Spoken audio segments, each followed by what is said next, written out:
warahmatullahi wabarakatuh. Waalaikumsalam warahmatullahi wabarakatuh. Perkenalkan, nama saya Titi Dwi Oktaviani. Saya adalah PSP Angkatan 2 Kabupaten Bogor. Praktik baik yang hari ini akan saya bagikan yaitu lingkungan belajar aman, nyaman, inklusif, dan menyenangkan di TK SIT As-Salafus Shalih.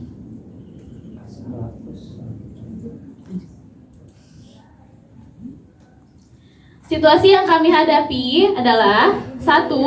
Peserta didik memiliki karakter yang unik. 2. Lingkungan belajar yang kurang kondusif.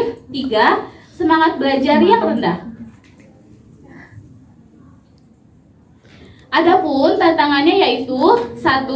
Menyiapkan lingkungan belajar yang aman, nyaman, inklusif, dan menyenangkan. 2. Dapat meningkatkan konsentrasi dan gairah belajar. 3. Menciptakan pembelajaran lebih efektif dan efisien. 4. Peserta didik tidak stres. 5. Hasil belajar peserta didik menjadi optimal. Aksi nyata yang kami lakukan di sekolah yaitu penyediaan lingkungan yang aman, nyaman, inklusif, dan menyenangkan di TK SIT As-Salafus Shalih. Aman secara fisik, psikis, dan inklusif. Memiliki fasilitas gedung yang memadai yaitu ruang kelas yang baik, bersih dan rapi, serta terdapat sirkulasi udara dan pencahayaan yang cukup serta adanya poster keselamatan. Seperti ini contohnya, ada foto ruangan kelas, foto tempat bermain. Secara psikis, anak dapat memiliki cita-cita tinggi tanpa adanya diskriminasi, kekerasan, eksploitasi, dan perlakuan yang salah. Ya, ada poster-posternya. Selanjutnya, lingkungan yang nyaman, seperti saling menghargai, guru memberi apresiasi, tata tertib kelas, suasana belajar yang menyenangkan, pembiasaan berdoa, budaya gotong royong, dan budaya 5S. Lingkungan yang menyenangkan diantaranya yaitu ruang belajar yang menarik, pemanfaatan teknologi, aktivitas di luar kelas, keterlibatan peserta didik dalam pembelajaran, dan guru memberikan penguatan positif serta dukungan. Refleksi dengan menciptakan lingkungan belajar yang aman, nyaman, inklusif, dan menyenangkan, konsentrasi dan semangat belajar anak meningkat, pembelajaran lebih efektif dan efisien, serta peserta didik tidak stres, dan hasil belajarnya menjadi optimal.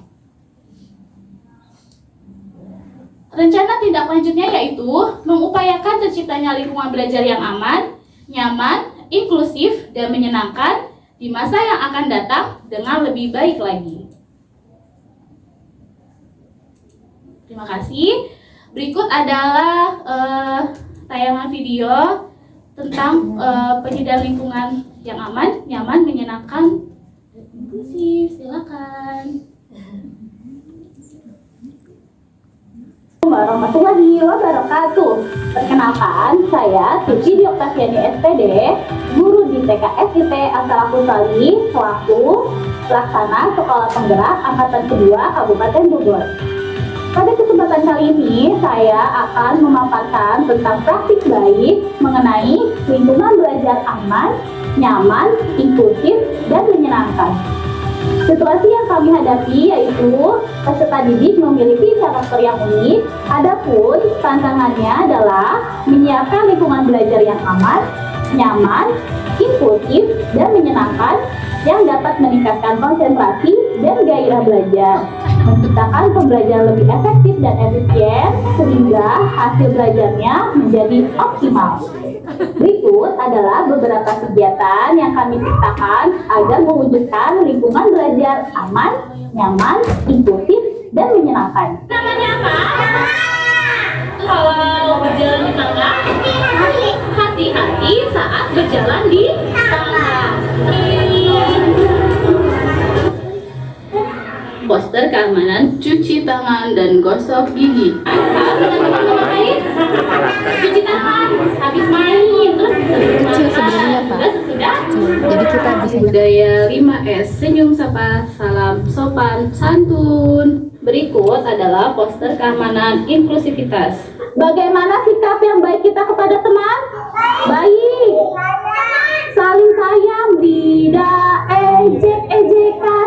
tidak pukul-pukulan. Tubuh kita itu aurat ya, harus ditutup.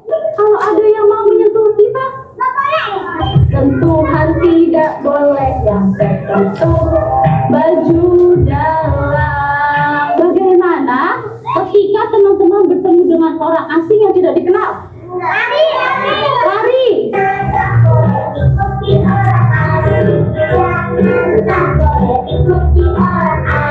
Menciptakan lingkungan belajar yang menyenangkan dengan menyediakan kegiatan bermain anak yang beragam yang dapat dipilih sesuai dengan minat anak.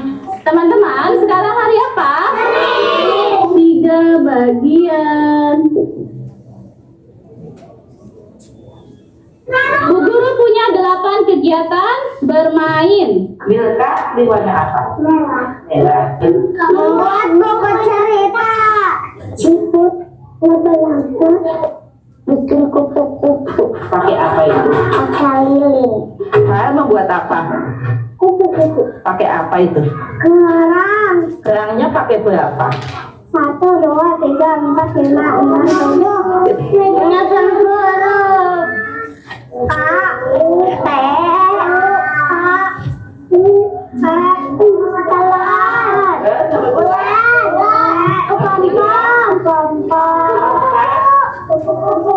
Advan lagi ngapain? Melontek kupu-kupu. Menulis kata. Oke. Nah, dia nulis nomor berapa itu? Menulis semua. Nomor 1 bacanya apa? Kupu-kupu. 1, 2, 3, 4, 5, 6, 7, 8, 9, 10. Mengurutkan pola. Pola apa itu? Kupu-kupu keluar. Ular, kepompong, kupu-kupu.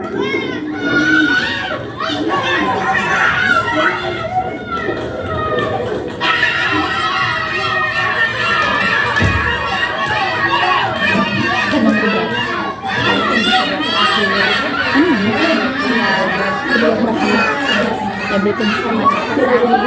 Ini saya.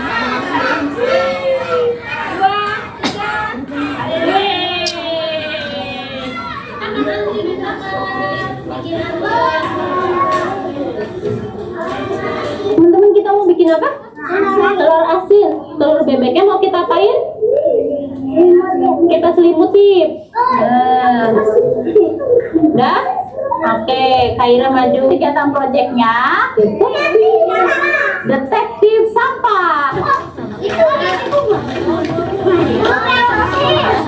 Saling berhubungan. Sekian video praktik baik yang saya sampaikan. Kritik dan saran kami tunggu untuk kemajuan lembaga kami. Wassalamualaikum warahmatullahi wabarakatuh. Waalaikumsalam. Dan didengarkan pelajaran informatif belajar formula baru. Itu kayak dengan 8 super buat siangan. Ya Bu, subscribe sekarang boleh Bu? Kirim linknya ya. Siap. Untuk di sekolah kami, di Senin Selasa itu kita menggunakan kelas invitasi. Jadi kita sediakan untuk kelompok A itu ada 6 ragam main, di kelompok B ada 8 sampai 10 ragam main. Lalu ya di hari Rabu itu ada kegiatan project, lalu di hari Kamis ada Kamis Nyunda, dan hari Jumat itu ada kegiatan Jumat Mubarak, seperti itu. Mungkin ada yang ingin memberi kritik atau saran atau bertanya, dipersilakan Ibu Bapak. Assalamualaikum warahmatullahi wabarakatuh. Waalaikumsalam warahmatullahi wabarakatuh. Tadi kan katanya hari Senin Selasa itu invitasi. Rabu project itu P5. Iya, jadi kita tuh mengangkat 2 tema P5 di semester 1 dan 2 tema P5 di semester 2. Jadi setiap hari Rabu itu P5. Tidak. Enggak, jadi kita campur, ada tema yang dari tema besar ya. Lalu ada intrakurikulernya juga, kayak topik kayak kita biasa gitu, ada ya kayak binatang kayak gitu. Oh, jadi kalau misalnya hari Senin Selasa pakainya tantangan main. Ya, Kalau betul. Rabu project. Kamisnya Kamis Nyunda. Yunda itu apa? Yunda. Yunda itu apa? Aku dengarnya Yunda. Kemis Nyunda. Kemis Nyunda. Di translate bisa ya? Oh, berarti kalau Kemis Nyunda itu kegiatannya seperti apa?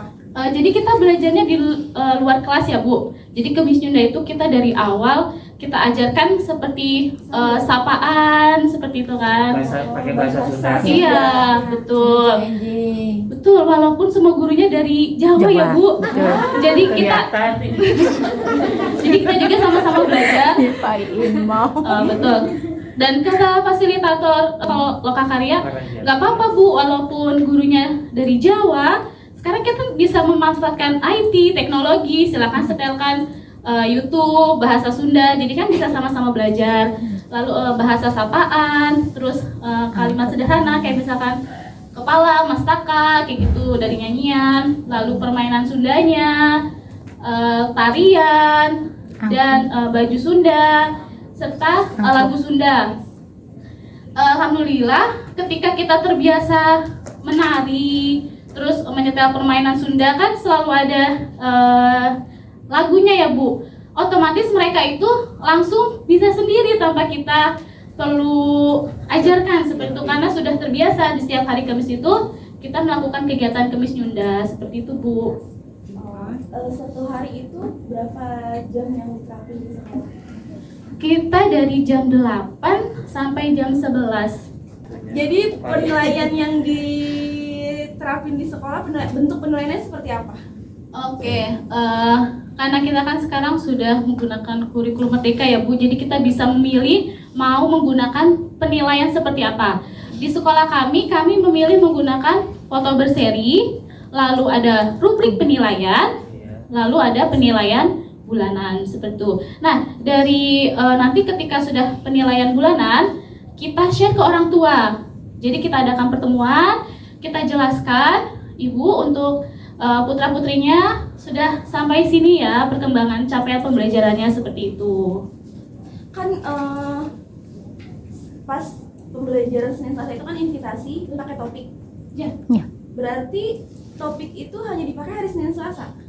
Tidak. Jadi kita selama mengangkat, misalkan kemarin kita sudah mengangkat topik binatang ciptaan Allah. Nah, dengan beberapa subtopik kan ada 5. Nah, jadi selama 1 pekan ini topiknya masih itu, misalkan sapi kaya manfaat. Nah, ini untuk 1 minggu. Lalu untuk minggu selanjutnya kita sudah berganti subtopiknya lagi seperti itu Bu. Soalnya kan hari Rabu kan project kan. Ya, jadi projectnya itu berkaitan mengenai dengan tema subtopiknya. Seperti itu. Iya, makanya kan kalau saya mahamnya kan program P5. invitasi dan P5 itu kan berbeda. Ya. Dan sekolah kami bisa ngeblok sama Diblok. diblok kan bisa Jadi makanya saya kalau nanya. di TK ini mungkin bukan sistem blok. Iya, Betul. makanya saya nanya itu Iya.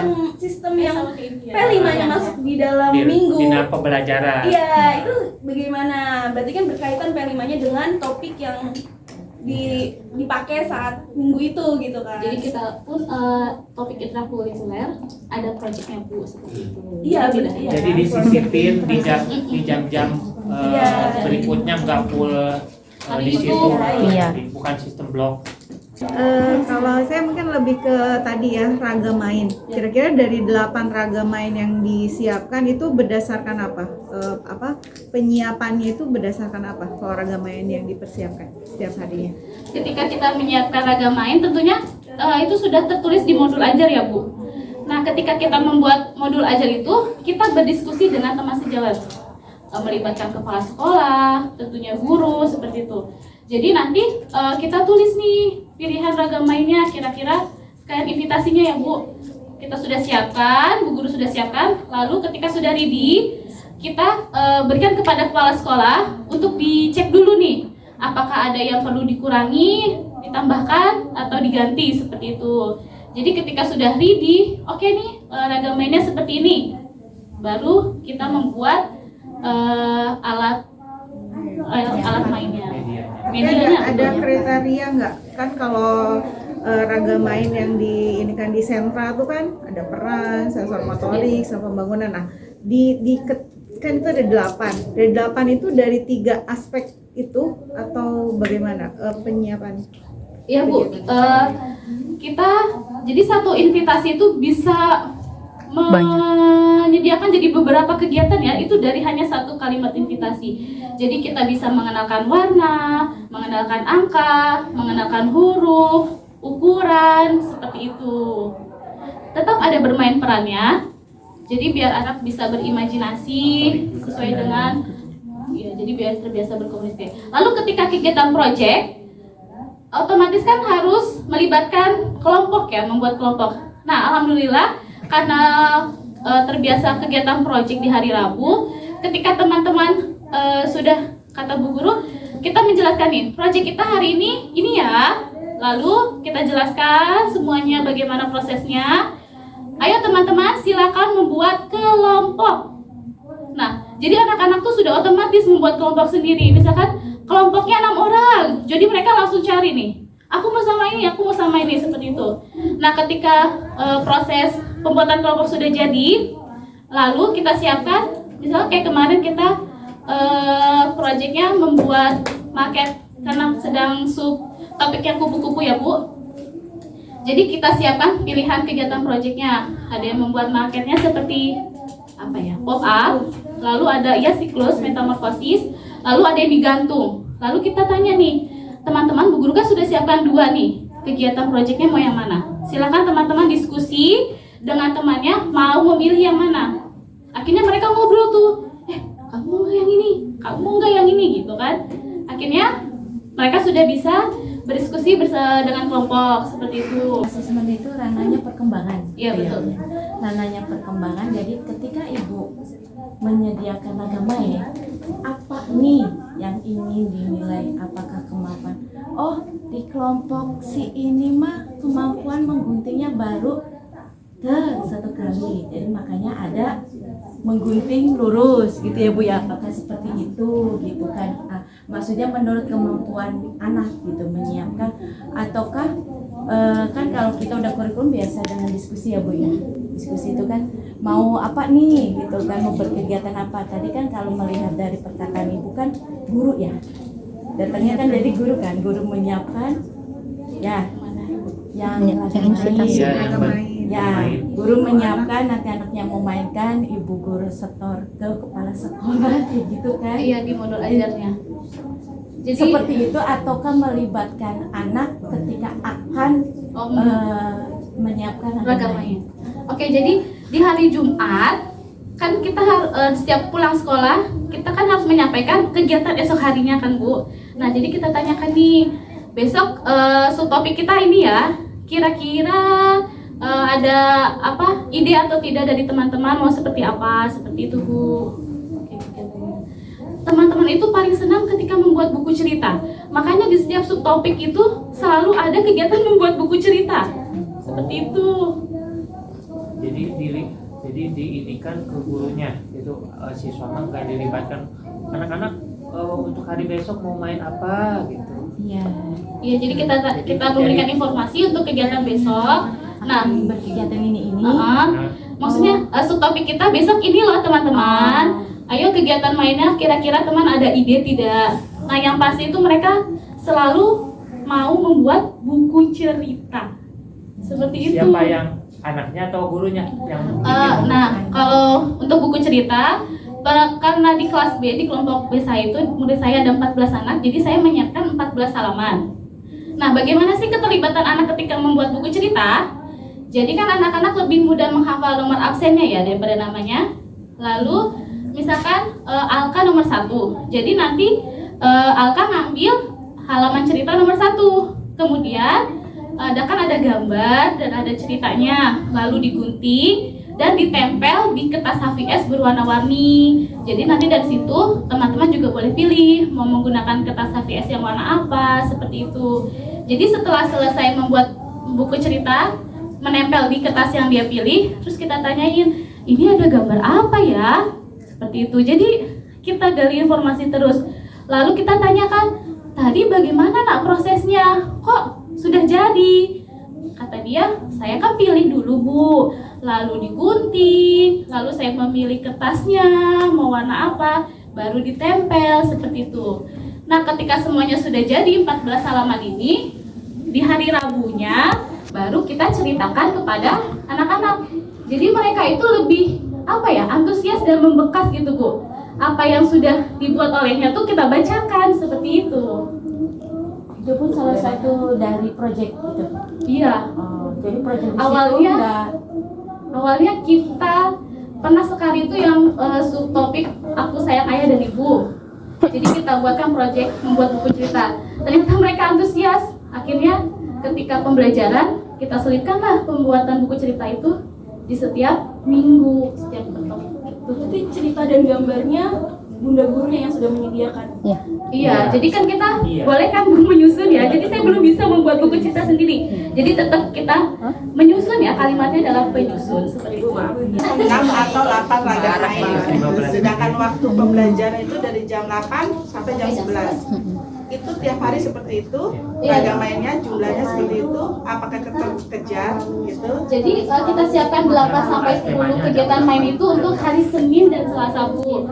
Jadi misalkan yang hari Seninnya belum terlaksana, anak-anak mengerjakannya di hari Selasa. Berarti tiap hari selalu menyediakan raga main yang sama 8 hari. gitu. Terus pemisahannya itu melalui itu hanya raga main aja atau memang lewat pemisahan diferensiasinya itu lewat alur pembelajaran melalui ATP atau itu hanya lihat raga mainnya aja. Medianya yang dimain itu dan atau membuat kemampuan anaknya kan diferensiasinya itu berbeda ya Bu ya. Ada Nah, prosesnya. medianya itu kita perbanyak. Jadi biar anak-anak kan pasti hasil karyanya berbeda-beda ya Bu. Ketika kita menyiapkan berbagai macam media, pasti hasil karyanya berbeda-beda. Nah, untuk prosesnya kan kita sediakan 8 sampai 10 kegiatan main itu untuk memfasilitasi minat anak yang berbeda-beda seperti itu Bu. Jadi kita menilainya sesuai dengan tujuan Berarti pembelajaran. minatnya itu yang dilihat raga mainnya, diferensiasi itu media. Iya. Nah, tapi untuk diferensiasinya kemampuan anak ada nggak? Ada. Lewat ATP-nya ada. Ada. Kan kita ada acuannya dari moderator.